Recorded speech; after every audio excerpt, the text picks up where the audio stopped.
மக்களுடன் மனதின் குரல் பொதிகை தமிழ் தொலைக்காட்சியில் 125வது மாதத்தை எட்டி சரித்திர சாதனை படைக்கும் பிரதமர் மோடியின் மன் கி பாத் நிகழ்ச்சி. நாட்டு மக்களுடன் உரையாடும் மோடிஜி. நமோ ஆப் மற்றும் சாரல் ஆப் மூலம் பிரதமரோடு பேசி மகிழும் அரிய வாய்ப்பை பெற்றிடுவீர். வி ரமேஷ், வழக்கறிஞர், மாவட்ட பொதுச் செயலாளர், மத்திய சென்னை மேற்கு மாவட்ட பாஜக. சாதி மாறி திருமணம் செய்தாலோ சாதி மாறி இந்த மாதிரி தவம் செய்தாலோ படுகொலை செய்ய வேண்டும் என்று ராமாயணத்தில் சொல்லப்பட்டிருக்கின்றது.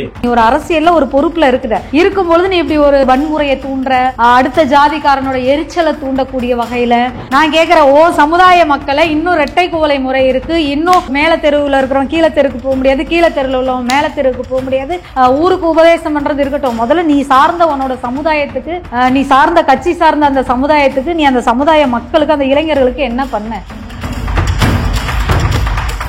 திராவிட மாடல் அரசுல என்ன அப்படின்னா, இந்த ஆன்மீகத்தை பழித்து பேசணும், இந்துக்களோட நம்பிக்கையை உடைக்கணும், அவங்களோட கடவுள்களை அசிங்கப்படுத்தணும். இந்த வைரமுத்துன்னு ஒரு வீணா போனவன் இருக்கானே, அந்த நாயை அப்படிதான் எடுத்த உடனே அவனும் ராமர் கிட்ட போயிடுவான், அந்த ஆண்டாள் கிட்ட போயிடுவான். ஒரு பொம்பளை பிள்ளை பாட்டு படிக்கிறதுல கூட நீ அதுல காமத்தை பார்க்கிறாய் என்றால் அப்ப உன் பேர் காமமுத்துன்னு தானே வைக்கணும். காமாலக்காரனுக்கு கண்டதெல்லாம் மஞ்சளா தெரியுமா? அந்த மாதிரி இவங்க காமோதகக்காரன். அதனால இவனுக்கு பாக்குறதுல எல்லாம் வன்மமா தெரியுது. பாசிசம், பாயாசம், வாட் ப்ரோ, ஒய் ப்ரோனா அதெல்லாம் போதுமா அரசியலுக்கு? ஒருத்தருக்கு மட்டும்தான் மாமாவா, இல்ல தமிழ்நாட்டுக்கே மாமாவான்னு தெரியல.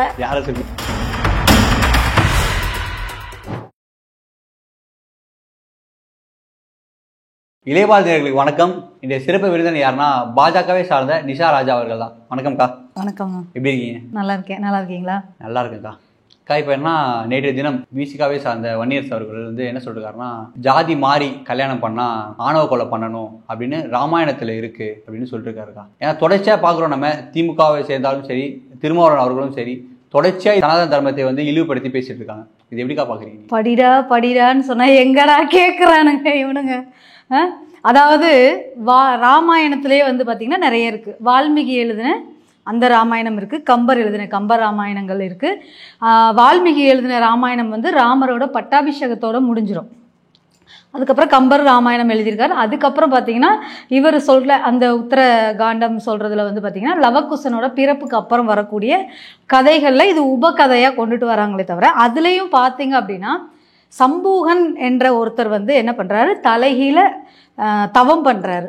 தவம் பண்ணும் பொழுது அது ஒரு பிராமண குழந்தை அதனால அநியாயமாக இறந்துட்டாங்க. அதாவது அந்த அப்போ இது இருந்ததுனால இறந்துட்டாங்கன்னு சொல்கிறாங்க. அப்போ அது ஒரு கதையில தான் வருது. இப்போ வன்னி அரசு சனாதானத்தை ஒழிப்போம், சனாதானத்தை வேற இருப்போம்னு சொல்லிட்டு நம்மளாம் படித்ததை விட இவங்க மகாபாரதம், ராமாயணம் அந்த மாதிரி இதிகாசங்களை தேடி தேடி படிக்கிறாங்க. நான் என்ன கேட்குறேன், நல்ல விஷயங்களை நீ பாரு. ராமாயணத்தில் ராமர் என்ன சொல்லியிருக்காரு, ஒருத்தனுக்கு ஒருத்தியா வாழணும், ஒரு இல் ஒரு சொல் ஒரு வில்லு அப்படி வாழணும்னு சொல்லியிருக்காரு. அதெல்லாம் விட்டுட்டு ராமாயணத்துல இல்ல, அதுக்கப்புறம் வரக்கூடிய நீ எந்த காலத்துல வாழ்ந்துட்டு இருக்க? நவீனமான இந்த 2025வது வருஷத்துல நம்ம வாழ்ந்துகிட்டு இருக்கோம். சரியா? நீங்க நேரா ராமாயணத்தை விட்டுட்டு இப்ப தமிழ்நாட்டுக்குள்ள வாங்க. சரியா? இந்த தமிழ்நாட்டுக்குள்ள வந்தீங்கன்னா இதே கலைஞர் ஐயா என்ன சொல்லியிருக்காரு அப்படின்னா, நீ ரிசர்வ்டு தொகுதியை தவிர நீ பொது தொகுதியில நிக்கிறதுக்கெல்லாம் ஆசைப்படக்கூடாதுன்னு சொல்லியிருக்காரு. அப்ப இது உனக்கு இதுவா? அதுக்கப்புறம் பார்த்தீங்கன்னா ராமாயண காலத்துல இருந்து பார்த்தீங்கன்னு சொன்னா அதுக்கடுத்து முகலாயர்கள் வந்தார்கள், ஆங்கிலேயர்கள் வந்தார்கள், அதுக்கப்புறம் மன்னராட்சிகள் நடந்தது, அதுக்கப்புறம் இப்போ நம்ம சுதந்திர இந்தியாவில் வாழ்ந்துட்டு இருக்கோம். இவனுங்க இப்போதான் கல் தோன்றா மண் தோன்றா காலத்தில் முன் தோன்றிய மூத்த இதுக்கு ஆராய்ச்சிக்கு போயிட்டாங்க. ஆராய்ச்சி பண்ணலாமே தவிர அது நடைமுறை வாழ்க்கைக்கு அது இப்போதைக்கு இல்லை. யார் என்ன சொல்லியிருந்தாலும் அவங்களோட நல்ல விஷயங்களை மாத்திரம் எடுத்துக்கிட்டு அதில் இருக்கிறத எடுத்து ஒரு பழக்கம் போகிறது நல்ல விஷயம். பிற்போக்குத்தனமாக சிந்திக்கக்கூடாது. வன்னி அரசு அவர்கள் பிற்போக்குத்தனமாக சிந்திக்கிறார். படி, நல்லா படின்னு சொல்றது இதுதான். நல்லா படிச்சு அதுல உள்ள நல்ல கருத்துக்கள், அதனால 4 பேருக்கு பயன் தரக்கூடிய கருத்துக்களை தான் நம்ம பொது வழியில பேசணும். நீ ஒரு அரசியல்ல ஒரு பொறுப்புல இருக்கும்பொழுது நீ இப்படி ஒரு மாதிரியான ஒரு வன்முறையை தூண்டுற, அடுத்த ஜாதிக்காரனோட எரிச்சலை தூண்டக்கூடிய வகையில அப்படி பார்த்தா இவர் திருமாவளவனே என்ன சொல்றாரு, அடங்கமறு, அத்துமீறு, திமிரி எழு, திருப்பி எடு, ஐயர் பொண்ண காதலி, வன்னியர் பொண்ண காதலி, தட்டி தூக்கின்வான்னு தானே சொல்றாரு. அப்புறம் அவன் வெட்டி தூக்காம என்ன பண்ணுவான்? அப்போ வன்முறையை எங்கேருந்து ஆரம்பிக்கிறீங்க? ஒரு காதல் திருமணம், இப்போ அந்த கவினோட இதுவே பார்த்தீங்கன்னு சொன்னால் ஒரு காதல் திருமணம். அந்த காதல் திருமணம்னும் போது ஒரு ஜாதிகளை கடந்து, அதாவது இப்போ சிட்டிக்குள்ளே வந்து நம்ம ஜாதி மதம் அந்த விஷயங்கள் ஏற்றத்தாழ்வுகள் எல்லாம் பார்க்காம சிட்டிக்குள்ளே நம்ம நகரத்துக்குள்ளே நம்ம எல்லாம் வாழ்ந்துட்டு இருக்கோம். ஆனால் இதே இன்னும் கிராம சைடு நாங்கள் இப்போ சமீபத்தில் ஆய்வுக்கு போன இடத்துல கூட இந்த மாதிரியான ஜாதி ஏற்றத்தாழ்வுகள் இரட்டை கோலை முறை இருக்குது. அது நான் சின்ன பிள்ளையிலே நான் கண்கூட பார்த்து வளர்ந்து நான் தலித் சமுதாய மக்களுக்கு நான் சர்வீஸ் பண்ணுறதுனால எனக்கு அதில் உள்ள விஷயங்கள் எல்லாமே எனக்கு தெரியும். அப்போ நீங்கள் இதெல்லாம் பேசுகிறீங்க. வேங்கை வயலில் மலத்தை கலந்தது யார்? அதை கண்டுபிடிச்சாங்களா இல்லையா? கண்டுபிடிச்சி என்ன சொல்லிட்டாங்க, உள்ளுக்குள்ளறையே இந்த மாதிரி வன்முறையை தூண்டக்கூடிய பிரச்சனைகள் தான் இங்கே நடக்குது அப்படின்னு சொல்லிட்டு இவ்வளோ கீழ்த்தரமான செயல்களை செய்வாங்களா? வரும் இளம் தலைமுறையினரை இந்த மாதிரி தவறான பாதையில் வழி நடத்தலாமா? காதல் திருமணம் பார்த்தீங்கன்னா இங்கே நிறைய பிள்ளைங்க காதல் திருமணம் பண்ணியிருக்காங்க. சிட்டிக்குள்ளே அதை கண்டுக்க மாட்டாங்க. ஊர் சைடு கௌரவம் அப்படின்னு சொல்லிட்டு அதன் அடிப்படையில் அது ஒரு சில இடங்களில் 100ல் ஒரு பிரச்சனைகள் நடக்க தான் செய்யுது. அது நம்ம இல்லைன்னு ஒத்துக்க முடியாது. அதுக்கு நீ சமுதாயத்துக்கு நீ என்ன செஞ்ச? நான் கேட்குறேன், சமுதாய மக்களை இன்னும் இரட்டை குவளை முறை இருக்குது, இன்னும் ஒரு மேலே தெருவில் இருக்கிறவன் கீழே தெருக்கு போக முடியாது, கீழே தெருவில் உள்ளவன் மேலே தெருவுக்கு போக முடியாது. நீ உன்னோட சமுதாயத்தில் நீ ஒரு பொது வாழ்க்கையில் இருக்க எந்த தலித் மக்களுக்கு சேவை செய்கிறேன்னு சொல்லியோ அந்த தலித் மக்களுக்கு நீ என்ன செஞ்ச? இன்றைக்கும் தலித் இளைஞர்கள் எத்தனை பசங்க வந்து கூலிப்படையாக போகிறாங்க, எத்தனை பசங்க இல்லீகல் தொழிலில் இருக்கிறாங்க, எத்தனை பசங்க இன்னைக்கு வரைக்கும் ஒரு படிப்பறிவு இல்லாமல், எழுத்தறிவு இல்லாமல், கல்வி அறிவு இல்லாமல் இன்னும் அந்த சின்ன பிள்ளைங்களோட வாழ்க்கை எவ்வளோ வீணாக போயிட்டு சமுதாயத்துக்கு நீ என்ன செஞ்ச?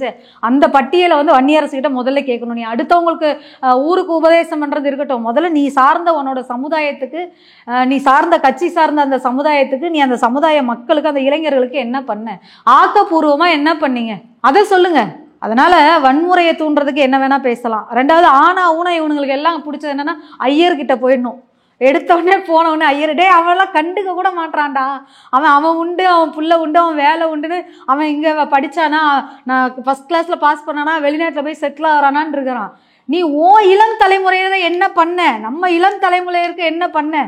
அந்த பிள்ளைங்களை எத்தனை பிள்ளைங்களை படிக்க வச்சு கல்வி தரத்தை உயர்த்தி எத்தனை பிள்ளைங்களை ஒரு பெரிய லெவலுக்கு கொண்டுட்டு வந்திருக்கிறோம் வன்னிய அரசு முதல்ல சொல்லட்டும். எடுத்த உடனே இவங்களுக்கு வந்து அதாவதுமா திராவிட மாடல் அரசில் வந்து என்ன அப்படின்னா இந்த ஆன்மீகத்தை பழித்து பேசணும், அந்த இந்துக்களோட நம்பிக்கையை உடைக்கணும், அவங்களோட கடவுள்களை அசிங்கப்படுத்தணும். அப்படி அசிங்கப்படுத்திட்டா ஒரு எம்பி சீட்டு, ஒரு எம்எல்ஏ சீட்டு, இல்லைன்னா ஏதாவது ஒரு போர்டு சேர்மனு வாரியம் அந்த மாதிரி ஏதாவது ஒன்று கொடுப்பாங்க. அதுக்காக வன்னி அரசு வந்து இப்போ ஆசை வந்துருச்சு ஒரு எம்எல்ஏ சீட்டுக்காக. அதுக்காக இப்போ ராமரை பிடிச்சி பேசுகிறாரு. அதே மாதிரி இந்த வைரமுத்துன்னு ஒரு வீணா போனவன் இருக்கானே, அவனுக்கு விளக்கமாருக்கு வந்து பட்டு குஞ்சோன்னு பேர் வச்ச மாதிரி அவங்க அப்பா ஆத்தா வந்து வைரமுத்துன்னு பேர் வச்சிருக்கிறாங்க. அந்த நாதாரி பையன் பேண்டின் ஷாம்பை தூக்கிட்டு இன்னும் தெருவாக சுற்றிக்கிட்டு இருக்கான். அந்த நாயும் அப்படிதான், எடுத்த உடனே அவனும் ராமர்கிட்ட போயிடுவான், அந்த ஆண்டாள் கிட்ட போயிடுவான். நீ முதல்ல வந்து உன்னையும் முதல்ல திருத்திக்கோ. அந்த ஒரு பாடகி பெண் பாடகிட்ட சொல்லியிருக்கான், அம்மா உங்கள் பாடலில் ஒரு காமம் இருக்கிறது அப்படின்னு. அப்போ இந்த நாதாரி பையில என்ன பண்ணணும்? இவனை என்ன பண்ணணும்?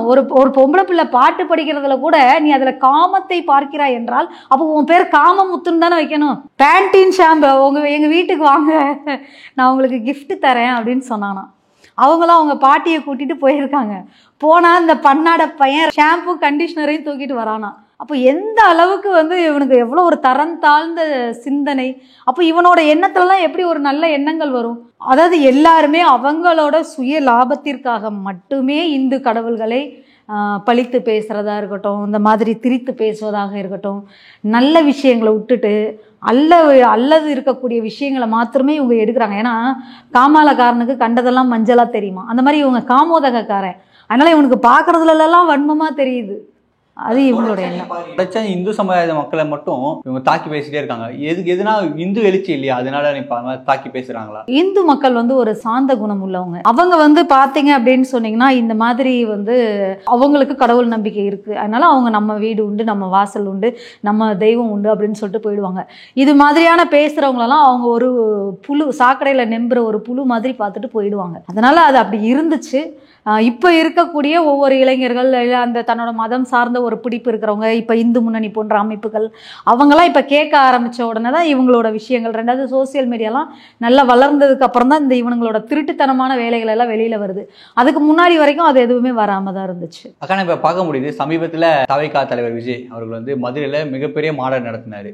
கிட்டத்தட்ட லட்சக்கணக்கான இளைஞர்கள் வந்தாங்க, பார்க்க முடியுது நம்ம. அதில் வந்து என்ன சொல்றாருன்னா, திமுகவும் பாஜகவும் கள்ளக்கூட்டணியில் இருக்காங்க, தொடர்ச்சியாக இதை பயன்படுத்தியே இருக்காங்க இந்த மாதிரி வார்த்தையெல்லாம். இது எப்படிக்கா பார்க்குறீங்க? கள்ளக்கூட்டணியில் தான் இருக்கீங்களா நீங்கள்?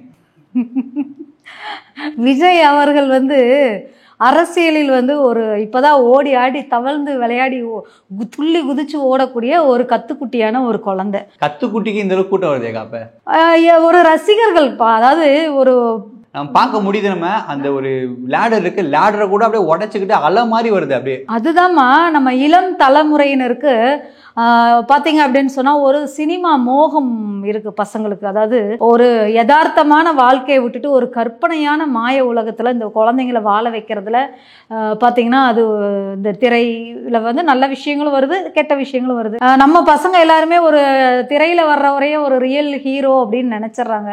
ஆனால் திரையில் வர்றவங்களால வந்து நிஜத்தில் ஹீரோவாக இருக்க முடியாது. ஏன் அப்படின்னு சொன்னால் தாக்கத்தை ஏற்படுத்த முடியாது சொல்லிட்டீங்களா? தாக்கத்தை ஏற்படுத்த முடியாது. அதாவது அவருக்கு அதை பார்த்தீங்களே, விஜய் பேசிட்டு இருக்கும்போதே அவரை பார்க்க வந்த கூட்டம், அப்ப வந்தோம் விஜயை பார்த்தோம் அவ்வளவுதான் கிளம்பலான்னு கிளம்பிட்டாங்க. அதன் பிறகு இருக்கக்கூடிய தொண்டர்கள் அவரோட ரசிகர் மன்றத்தில் இருக்கக்கூடிய பசங்களா இருக்கலாம், இல்ல அதை விட அதீத ஒரு அன்பின் காரணமாக இருந்திருக்கலாம்.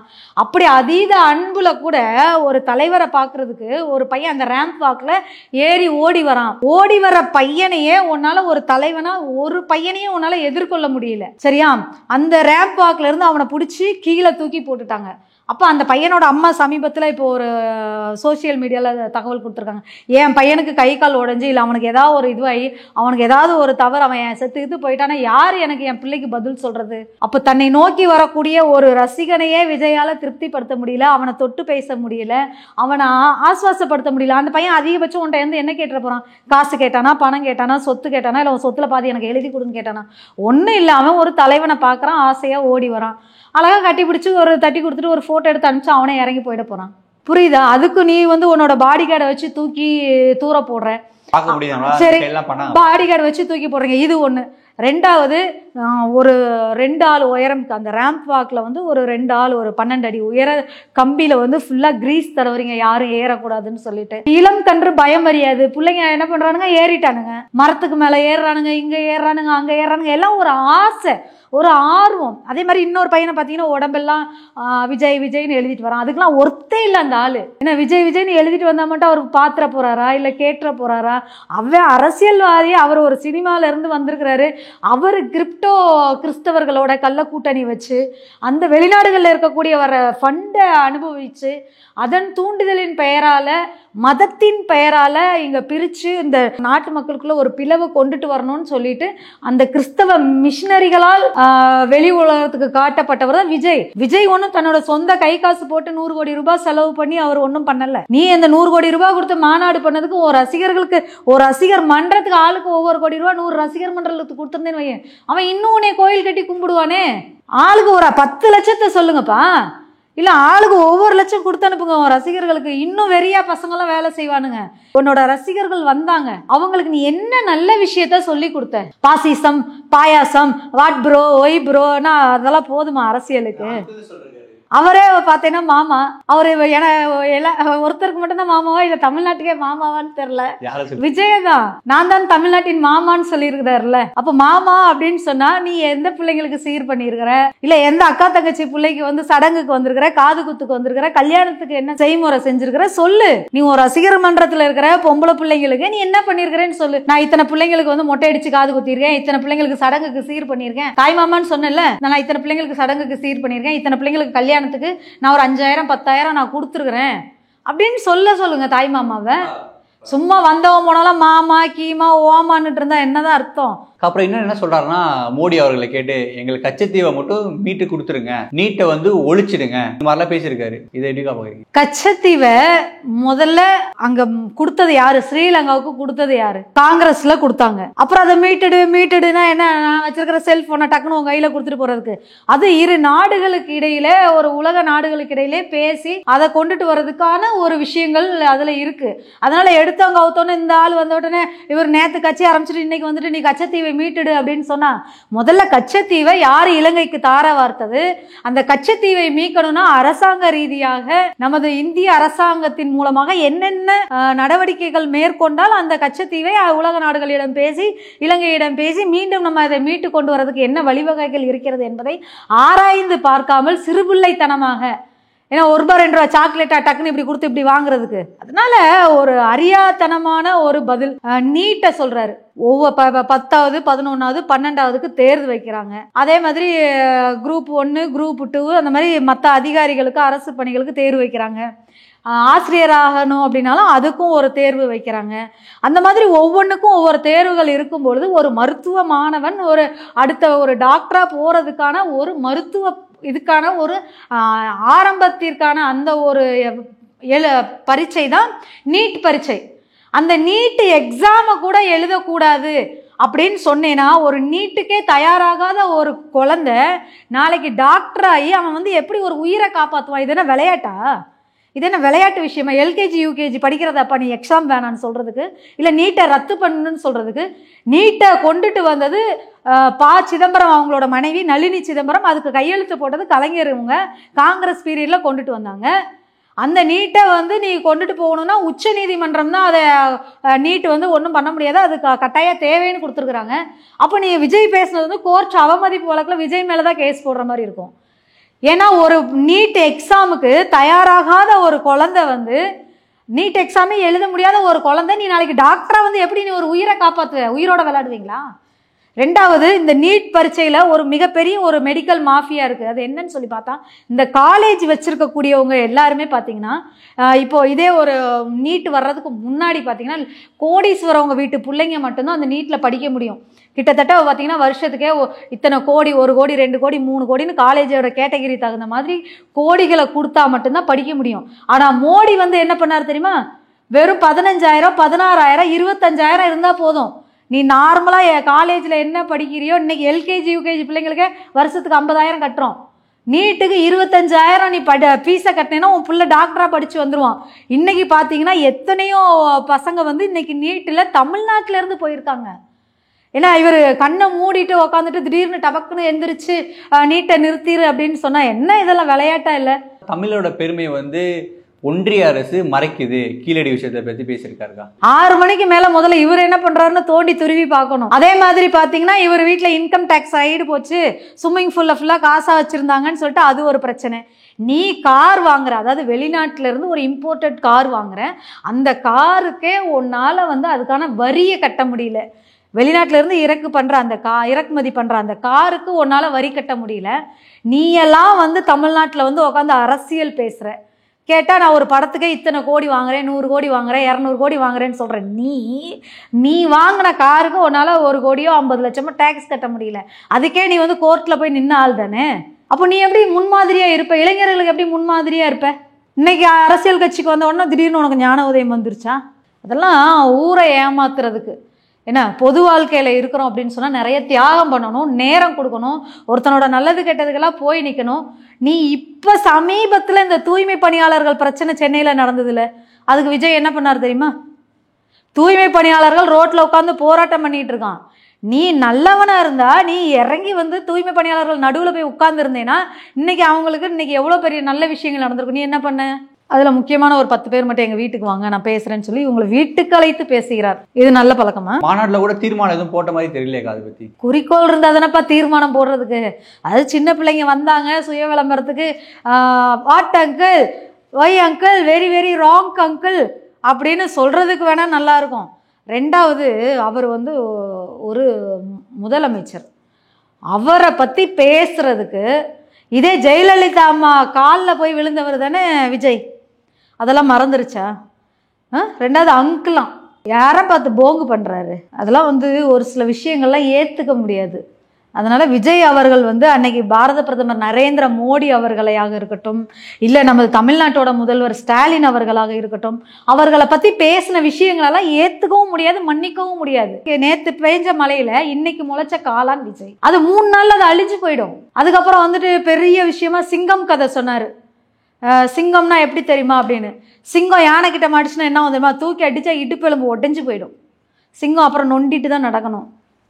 அதனால் வந்த ஸ்டாலின் அவர்கள் சொன்ன மாதிரி வாய் புளித்ததோ மாங்காய் புளித்ததோலாம் விஜய் பேசக்கூடாது. முதல்ல ஒரு விஷயங்கள் பேசுறதுக்கு முன்னாடி அரசியல் ரீதியாக ஆக்கப்பூர்வமாக பேசுங்க. ஏன்னா ஆக்கப்பூர்வமாக பேசணும். நீ முதல்ல ஃபீல்டில் நிற்கணும். அதாவது எத்தனையோ நடிகர்கள் கட்சி ஆரம்பிச்சிருக்காங்க. அவங்க எல்லாருமே பார்த்தீங்க அப்படின்னு சொன்னால் விஜயகாந்த் அவர்கள் மாதிரியும் புரட்சி தலைவர் ஐயா எம்ஜிஆர் மாதிரியும் அவர்கள் மாதிரி வரவே முடியாது. விஜய் அவர்கள் உடனே என்ன சொல்கிறார், எம்ஜிஆர் அவர்களோட நான் நெருங்கி பழகிற வாய்ப்பு எனக்கு இல்லை அப்படின்னு சொல்கிறாரு. எம்ஜிஆர் ஐயா அவர்கள் ஏழை எளிய மக்களுக்காகவே வாழ்ந்து தன்னோட சொத்து முதற்கொண்டு அவரும் எதுவுமே பெரிய சொத்துக்கள் எல்லாம் சேர்த்து வைக்கல வாரிசுங்களுக்கு. வாரிசு அரசியல் பண்ணலை. அவர் ஏழை எளிய மக்களோட மனசில் இன்னைக்கு வரைக்கும் வாழ்ந்துட்டு இருக்காரு. ஏழை எளிய மக்களுக்காகவே வாழ்ந்தாங்க. அதே மாதிரி கேப்டன் விஜயகாந்த் அவர்களை பற்றி பேசுறதுக்குலாம் விஜய்க்கு ஏதாவது ஒரு தகுதி இருக்கா?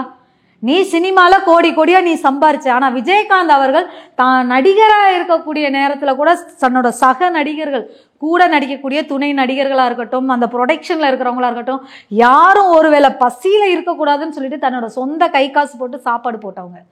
இன்னைக்கு வரைக்கும் பார்த்தீங்கன்னா அவரோட அந்த நினைவிடத்தில் இன்னைக்கு வரைக்கும் அவங்களோட மனைவி அந்த இடத்துல சாப்பாடு போட்டுட்ருக்காங்க. தினமும் ஒரு கொஞ்சம் ஏழை எளிய மக்கள் அங்கே போய் சாப்பாடு வாங்கி சாப்பிட்றாங்க. இன்னைக்கும் விஜயகாந்த் அவர்களையும் ஐயா எம்ஜிஆர் அவர்களையும் தெய்வமாக நினைக்கிறாங்க மக்கள். அதனால் அவங்களுக்கு ஈக்குவலாலாம் அவங்க கால் தூசுக்கு கூட விஜய் பத்த மாட்டார். அந்த அளவுக்கு அதெல்லாம் எடுத்த உடனே நம்ம ஒருத்தரை ஈக்குவலாலாம் பேசிட முடியாது. அதாவது விஜய் ஒரு என்ன சொல்கிறது, தன்னோட சினிமா பாணியில் ஒரு வசனம் பேசிட்டு போன ஒரு மேடையாக தான் நான் அதை பார்ப்பேனே தவிர அரசியல் ரீதியாக அவருக்கு அனுபவம் இல்லை.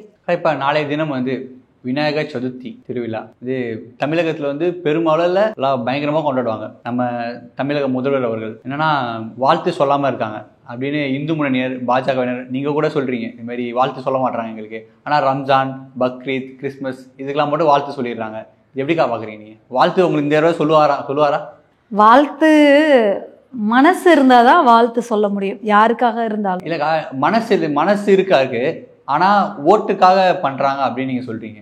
அதுதான்மா அவங்க திராவிடர் அப்படின்னு பேசுறாங்க. ஆனா இந்த சாஸ்திர சம்பிரதாயங்கள் மேல அவங்களுக்கு நம்பிக்கை உண்டு. ஆனா அவங்க அந்த பெரியார் கொள்கை திராவிடம்னு சொன்னதுனால ஒரு வெளி வேஷத்துக்காக அவங்க இந்து மத நிகழ்ச்சிகளுக்கோ அந்த தீபாவளியாக இருக்கட்டும், பொங்கலாக இருக்கட்டும், விநாயகர் சதுர்த்தி, விஜயதசமி அது போன்ற நன்னாட்களில் அவர்கள் வாழ்த்துக்கள் சொல்வதில்லை. ஆனா அவங்க வீட்டுல எல்லாருமே கும்பிட்டுக்கிறாங்க. இப்ப துர்காமா பாத்தீங்கன்னா அவங்க எல்லா கோயிலுக்கும் போறாங்க வர்றாங்க, பிரசாதங்கள்லாம் கொண்டு வந்து தராங்க. அவங்க கோயிலுக்கு போயிட்டு வந்து வச்சா இவர் புளியோதரையும் சக்கரை பொங்கலும் எடுத்து ஆசையெல்லாம் சாப்பிடுவாராம். அப்போ வீட்டுக்குள்ள அவங்க இந்து மதமாக வாழ்ந்துட்டு இருக்காங்க. ஆனா வெளி உலகத்துக்கு இந்த அரசியலுக்காக ஒரு நாடகம் போடுற, அதாவது தான் சிறுபான்மையின காவலர்னு சொல்லிட்டு சிறுபான்மையினருக்கும் இவங்களுக்கு உண்மையா கிடையாது. கிறிஸ்தவர்கள் என்ன சொன்னாங்க, நாங்கள் போட்ட பிச்சையில் தான் இந்த அரசாங்கமே நடக்குது அப்படின்னு ஃபாதர் சொன்னார். அதையும் கேட்டுட்டு இவர் வாயை மூடிட்டு மௌனமாக இருக்கிறாரு. அதனால் அவங்க போட்ட பிச்சையில் வாழ்கிறதுனால இவங்க மாற்று இந்து மத நிகழ்வுகளுக்கு வாழ்த்து சொன்னால் அவங்க பிச்சை போட்டவங்க அவங்களோட எஜமா கோவிச்சுப்பாரு அப்படின்றதுனால ஒருத்தரை திருப்திப்படுறதுக்காக ஒரு மதம் சார்ந்த மக்களை இவங்க தள்ளி வைக்கிறாங்க. ஆனால் இது ஒரு அரசியல் தலைவனாக அவருக்கு ஓகே. ஆனால் அவர் ஒரு முதல்வராக இருக்கும்போது அது தவறு. அரசியல் தலைவனாக இருக்கும்பொழுது உங்களுக்கு யாரை பிடிச்சிருக்கோ நீங்கள் அவங்களுக்கு வாழ்த்து சொல்லுங்கள், வாழ்த்து சொல்லாமல் இருங்க. ஆனால் நீங்கள் இப்போ ஒட்டுமொத்த ஜாதி மதம் கடந்த ஒரு தலைவர், அதாவது இந்த மாநிலத்தோட முதலமைச்சர்னும் பொழுது முதலமைச்சர் வாழ்த்துக்கள் சொல்லணும். வாழ்த்து சொல்லாததுனால தான் எல்லாருமே கேட்குறாங்க. அதனால் அவர் வாழ்த்து சொல்லாததுனால இங்கே எந்த நிகழ்ச்சியும் நடக்காமலாம் இருக்க போகிறதில்ல. இந்துக்கள் வருஷம் வைக்கிற விநாயகரை விட வருஷம் இப்போ அதிகமாயிட்டிருக்கு. இவங்க சில கட்டுப்பாடுகளை போட்டு விநாயகரை கட்டுப்படுத்தலாம் நிற்கிறாங்க. எந்த அளவுக்கு நீங்கள் தடைகளை போடுறீங்களோ அந்த அளவுக்கு தடைகளை உடைச்சிட்டு இந்த விநாயகர் விஸ்வரூபமாக விநாயகர் சதுர்த்தி பெருவிழா மிக எழுச்சியோடு சீரம் சிறப்புமாக இந்து முன்னணி சார்பாக, இந்து மக்கள் சார்பாக இந்த தமிழ்நாட்டில் மிகப்பெரிய ஒரு எழுச்சியை காணும். திரு அமித்ஷா அவர்கள் 130வது திருத்த சட்டம் கொண்டு வந்திருக்காரு. நீங்க யாரா இருந்தாலும் சரி, பிரைம் மினிஸ்டரா இருந்தாலும் சரி, சிஎம்மா இருந்தாலும் சரி, தப்பு பண்ணா ஜெயிலுக்குள்ள போயிட்டு வந்துட்டீங்கன்னா உங்களுக்கு பதவி இல்லைன்னு சொல்லிருக்காரு. ஆனா இங்க இருக்க முதல்வர் அவர்கள் அவர் என்ன சொல்றாருன்னா இது கருப்பு சட்டம் அப்படின்னு சொல்லிருக்காரு. எப்படி பாக்குறீங்க? தமிழ்நாடு முதல்வர் அவர்கள் கருப்பு சட்டம் என்று சொல்லியிருக்கிறார். ஆனால் இது பொறுப்பான சட்டம் என்ன அப்படின்னு சொல்லி பார்த்தீங்க அப்படின்னு சொன்னா, அமித்ஷா அவர்கள் 3 மசோதாக்களை கொண்டுட்டு வந்தாங்க. ஒன்று யூனியன் பிரதேசங்கள் அரசு திருத்தம் சட்டம் 2025, அரசியல் சாசனம் 130வது பிரிவு திருத்த சட்டம் 2025, ஜம்மு அண்ட் காஷ்மீர் மறுசீரமைப்பு சீர்திருத்தம் 2025, அப்படி 3 சட்டங்கள் கொண்டுட்டு வந்தாங்க. இப்ப பாத்தீங்க அப்படின்னு சொன்னா இந்த அரசியல் சாசன அந்த 130வது பிரிவு அவங்க கொண்டுட்டு வரலன்னா இவங்க மற்ற சட்டங்கள், அதாவது மத்திய அரசாங்கம் என்ன நல்ல திட்டங்கள் சட்டங்களை கொண்டுட்டு வந்தாலும் அதை எதிர்க்கக்கூடியதுதான் இந்த என்டிஏ கூட்டணியோட ஒரு வழக்கம். இவங்க எந்த சட்டம் கொண்டு வந்தாலும் அதற்கு எதிராக கருப்பு கொடி தூக்கிடுவாங்க. ஏன்னா இவனுக்கு வந்து நல்லதே ஆகாது.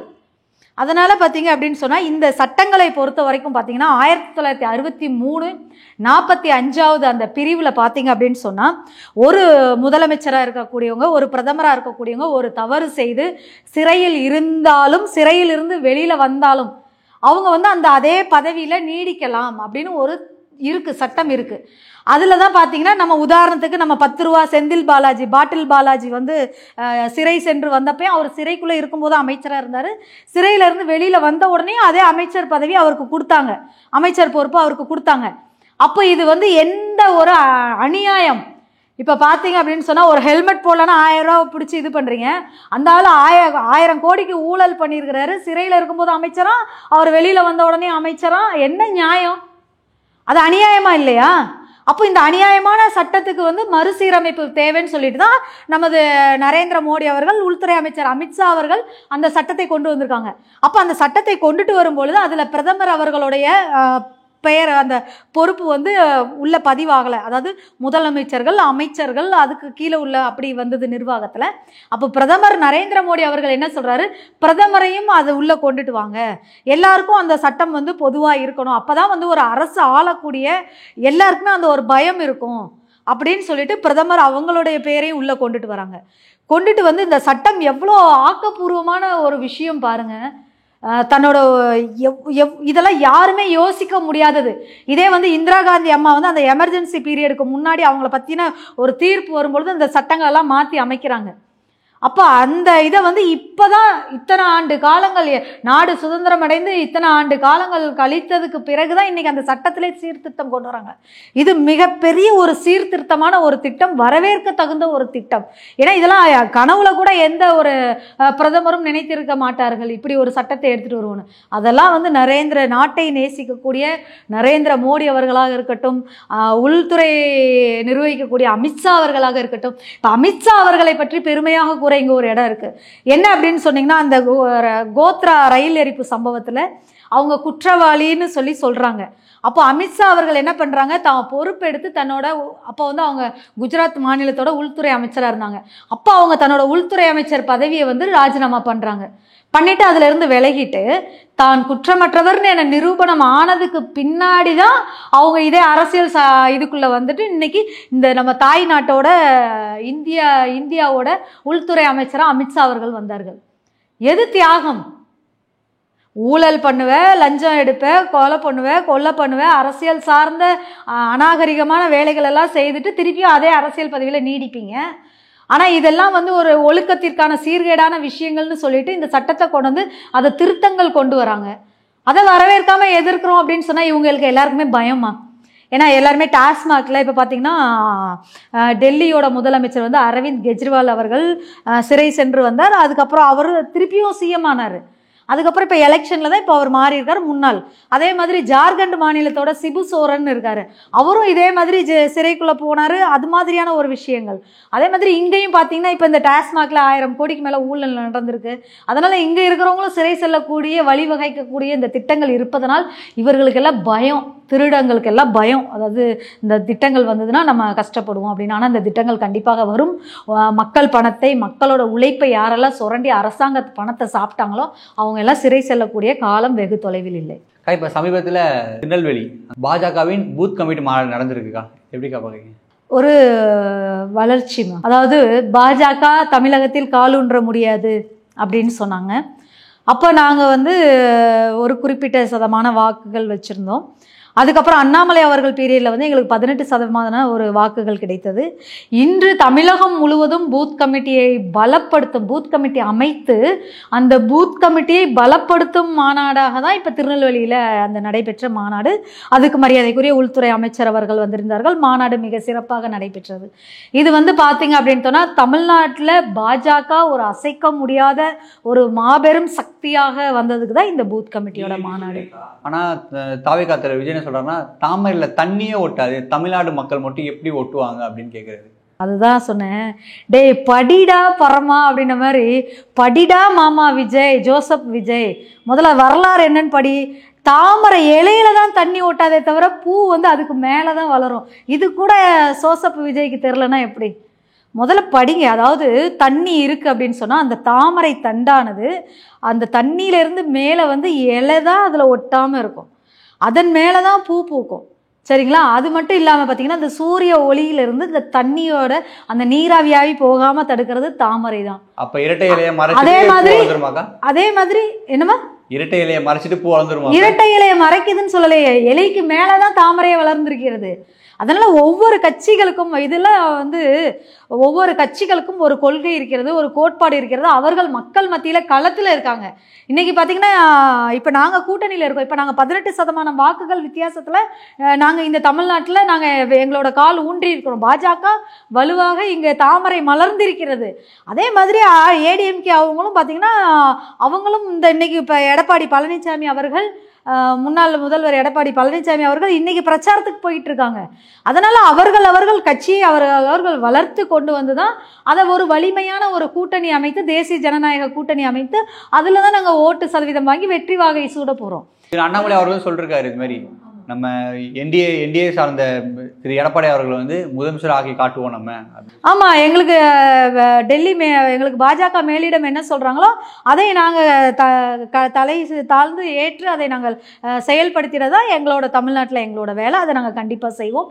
தமிழகத்தில் தாமரை ஆட்சி மலரும், அது கட்டாயம். அது தாவேகா தலைவர்லாம் ஒரு ஆளுன்னு வந்துட்டு அவரெல்லாம் எங்கள் கூட கம்பேர் பண்ணுறீங்களே தம்பி, இதெல்லாம் நியாயமா? அவரெல்லாம் இப்போ வந்தவருப்பா. அவரை ஒரு பூத் கமிட்டி போட சொல்லுங்க. முதல்ல அவரோட ரசிகர்களுக்கு ஓட்டர் ஐடி முகாம் போட்டு வாங்கி தர சொல்லுங்க, ஓட்டர் ஐடி வாங்கி தர சொல்லுங்க. எத்தனை பிள்ளைங்க ஓட்டர் ஐடி இல்லாமல் இருக்காங்க? எத்தனை பிள்ளைங்க 18 வயசுக்கு கீழே 1.5 லட்சம் பிள்ளைங்க அந்த மாநாட்டில் கலந்துக்கிட்டாங்க. முதல்ல 18 வயசுக்கு மேலே உள்ள பிள்ளைங்களுக்கு முதல்ல ஓட்டர் ஐடி இருக்கான்னு செக் பண்ண சொல்லுங்க. ரெண்டாவது, நீங்கள் நினச்ச மாதிரி ஒரு கூட்டத்தை கூடி ஒரு விஷயங்கள்லாம் அப்படி பார்த்தா ரசிகர்கள் வராரு. இப்போ பார்த்தீங்க அப்படின்னு சொன்னால் உலகம் சுற்றும் வாலிபன் படம் நடிச்சுட்டு எம்ஜிஆர் ஐயா வந்து ஏர்போர்ட்லேருந்து இறங்குறாங்க. அவங்க ஏர்போர்ட்லேருந்து இறங்கி இங்கே டி நகர் வர்றதுக்கு அவங்களுக்கு ஒரு நாள் ஆச்சு.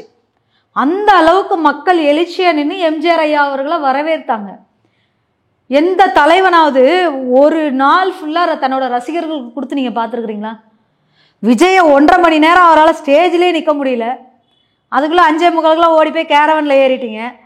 புரியுதுங்களா? அதனால் ஒரு நாள் முழுவதும் தன்னோட ரசிகர்களுக்காக நேரம் கொடுத்து இங்கே இருக்கிற மீனம்பாக்கத்துலேருந்து டி நகர் வர்றதுக்கு ஒரு நாள் ஆயிருக்கு எம்ஜிஆர் அவர்களுக்கு. ரசிகர்களுக்காக நேரம் கொடுத்து அப்படிலாம் உழைச்சதுனால அவங்க மக்கள் மனசில் நின்னாங்க. ரெண்டாவது, அவ்வளோ பொறுமை இங்கே ரசிகர்களுக்கு யாருக்கு இருந்துச்சு? விஜயை பார்த்தோன்னே எல்லா பிள்ளைங்களும் கிளம்பி போயிட்டாங்க. புரியுதுங்களா? அது அந்த பிள்ளைங்களை குறை சொல்ல முடியாது. ஒரு ஒழுக்கம் இல்லாத ஒரு தலைவன், தன்னோட பிள்ளை வர்றவங்களை கட்டுப்பாடாக வைத்து கொள்ளாத ஒரு தலைவன். ரெண்டாவது, இவருக்கும் தான் மக்களுக்கும் தன்னோட ரசிகர்களுக்கும் விஜய்க்கும் தான் ஒட்டுறவே இல்லை. தன்னோட ரசிகனுக்கும் விஜய்க்கும் ஒட்டுறவே இல்லை. ஏன்னா நீ 4 பவுன்சர்ஸ் வச்சிருக்க. ஒரு ரசிகன் உன்னை பார்க்கறதுக்கு வாஞ்சையோட ஓடி வரான், அவனை தூக்கி போடுற, தள்ளி விடுற. மனுஷனாவே மதிக்க தெரியல. நீ ஒரு ரசிகனையே மதிக்க தெரியல. நீ நாட்டு மக்களுக்கு வந்து என்ன பண்ணிட போற? நாட்டு மக்கள்லாம் என்ன, தமிழ்நாடு முழுமைக்கு இருக்கக்கூடிய அத்தனை பேர் ஓடி வருவான், ஒரு வாஞ்சையோட வருவான். தன்னோட தலைவனை ஒரு வாட்டியாக தொட்டு பார்க்க முடியாதான்னு வருவான். புரியுதா? அதெல்லாம் ஒரு அன்பின் வெளிப்பாடு தான். உனக்கு ஒருத்தன் அன்பு செலுத்துறதையும் உன்னால் ரிசீவ் பண்ண முடியலையே. நீ தான் ஒட்டு உறவும் இல்லாமல் இருக்கிற. நீ தான் உன்னோட ரசிகர்களுக்கும் உனக்கும் ஒட்டு உறவு இல்லாமல் இருக்கிற. அதனால் பாவம் விஜய் மனசில் இருக்கிறத அவர் ஏதோ பேசணுன்றக்கா ஏதோ பேசிகிட்டு இருக்கிறாரே தவிர அது ஒரு ஆக்கப்பூர்வமான விஷயங்கள் இல்லை. ரெண்டாவது, நான் இன்னைக்கு சொல்கிறேன்ப்பா, இன்னும் ஒரு 10-15 வருஷங்கள் கழித்து விஜய் வந்து அப்போயும் அரசியல் களத்தில் நின்னார் அப்படின்னா அப்போ அவரை நாங்கள் தலைவனாக ஏற்றுப்போம். அதனால் இன்னைக்கு நேற்று வந்துட்டுலாம் அரசியல் தலைவனாக நானே ஏற்றுக்க மாட்டேன். அப்புறம் எப்படி எங்கள் தலைவர்கள்லாம் ஏற்றுப்பாங்க? நானே அரசியல் 15 வருஷம் அரசியலில் இருக்கிறேன். நானே விஜயை ஏற்றுக்க மாட்டேன். அப்போ எங்களோட தலைவர்கள்லாம் எப்படி ஏற்றுப்பாங்க? தமிழ்நாட்டோட முதல்வர் எப்படி ஏற்றுப்பார்? முன்னாள் முதல்வர் எப்படி ஏற்றுப்பாங்க? அதெல்லாம் ஏற்றுக்க மாட்டாங்க. ஒரு நடிகராக ஏற்றுக்கொள்ளலாம், தமிழ்நாட்டோட சக குடிமகனாக ஏற்றுக்கொள்ளலாம், ஒரு அன்பின் ரீதியாக ஏற்றுக்கலாம். அதை தாண்டி அவர் அரசியல் ரீதியாக ஏற்றுக்க மாட்டாங்க. அதுக்கெல்லாம் அரசியல் ரீதியாக 20-30 ஆண்டு காலங்கள் நீ மக்களுக்கு சேவை பண்ணிட்டு நீ வா, அப்போ உன்னை ஏற்றுப்பாங்க. அவங்க பொன்னான கருத்துக்களை இளையவாதிகள் பயந்ததுக்கு மிக்க நன்றிக்கா. நன்றிமா.